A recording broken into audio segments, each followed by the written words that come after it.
श्री राम जय जय राम। श्रीनीव करौरी बाबा शरणम यूट्यूब चैनल में मैं शैलेंद्र सक्सेना आपका हार्दिक स्वागत करता हूं। महाराज में बाल सुलभ भोलापन था। उनके दर्शन से यह प्रतीत नहीं होता था कि वे सब कुछ जानते हैं। उनकी लीलाएं ही इस बात का बोध कराती हैं कि वे सर्वज्ञ थे। वे सबसे सुपरिचित जान पड़ते और उनकी आत्मीयता देखते ही बनती थी। सभी व्यक्तियों के मन और मस्तिष्क में उनकी पूर्ण दृष्टि रहती और वे उनके विचारों और भावों को जानते थे। उन्हें सदा सर्वत्र सभी स्थितियों एवं परिस्थितियों और व्यक्तियों के भूत भविष्य और वर्तमान का पूर्ण बोध रहता और उनका समस्त व्यवहार तदनुसार ही परिचालित होता। किसी भी रूप में अपनी परीक्षा उनमें रुचिकर न थी, फिर भी ऐसी अनाधिकार चेष्टा करने वाले व्यक्ति के मतिभ्रम को वे अपनी लीलाओं से अवश्य दूर करते रहे। आइए जानते हैं कुछ ऐसे प्रसंगों को जो महाराज जी की सर्वज्ञता के परिचायक हैं। आइए एक और प्रसंग जानते हैं कि कैसे महाराज जी ने रणजीत सिंह जी को दर्शन दिए।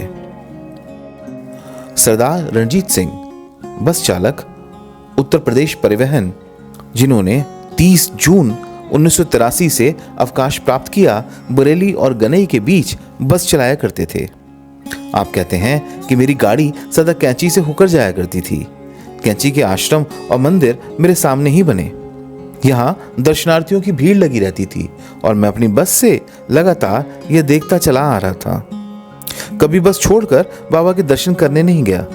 भूमियादार आश्रम इससे पहले बन चुका था और वह भी मेरे रास्ते में ही पड़ता था। एक दिन जब मैं भूमियाधार से आगे गनई को गाड़ी ले जा रहा था, मैंने वहां लोगों की बड़ी भीड़ देखी। पूछने पर मालूम हुआ कि वहां बाबा नीव करौरी आए हैं, जिन्हें कैंची आश्रम में लोग घेरे रहते हैं। यात्रियों के असुविधा के विचार से यहां भी मैंने अपने को लाचार पाया।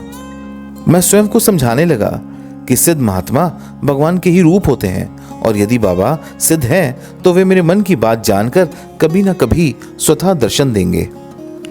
दूसरे दिन प्रातःकाल ही जब मेरी गाड़ी उस आश्रम के पास से बरेली वापस जा रही थी तो बाबा वहां एक मोड़ पर अकेले ऐसे खड़े थे जैसे मेरी प्रतीक्षा कर रहे हों। मैंने तुरंत गाड़ी से उतरकर उन्हें प्रणाम किया। वे बोले, कहां जा रहा है? और मेरे बिना उत्तर दिए कहने लगे, साधु लोगों को परेशान नहीं किया जाता, समझे?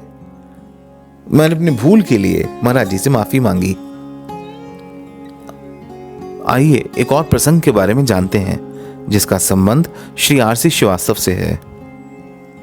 सन 1966 में जब नैनीताल में स्थित घोड़ाखाल में सैनिक स्कूल की स्थापना हुई, तभी से खोचन ग्राम अयोध्या के निवासी श्री आरसी श्रीवास्तव वहां अध्यापक थे।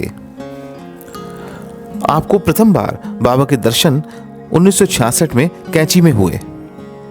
आपने बताया कि जैसे ही मैंने महाराज की कुटिया में प्रवेश किया, वे कहने लगे, आओ श्रीवास्तव आओ, और उपस्थित लोगों से बोले, यह अयोध्या का रहने वाला है और इसका पिता जलकल विभाग में काम करता है।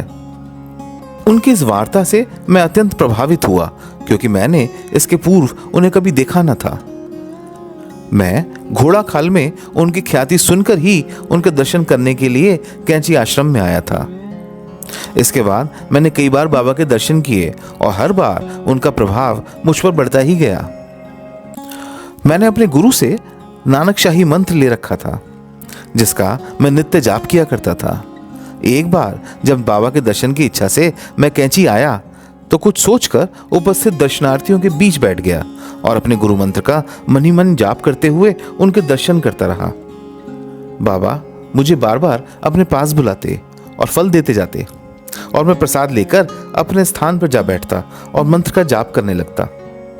अंत में मैंने बाबा से कहा कि आप सब फल मुझको ही दिए जा रहे हैं।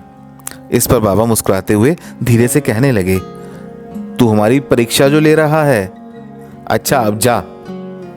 निसंदेह बाबा की दृष्टि मेरी मन स्थिति पर थी। मैं उनके सानिध्य को छोड़ नहीं पा रहा था और अपने ऊपर उनके प्रभाव को कम करना चाहता था ताकि मेरी गुरुनिष्ठा सुरक्षित रह सके।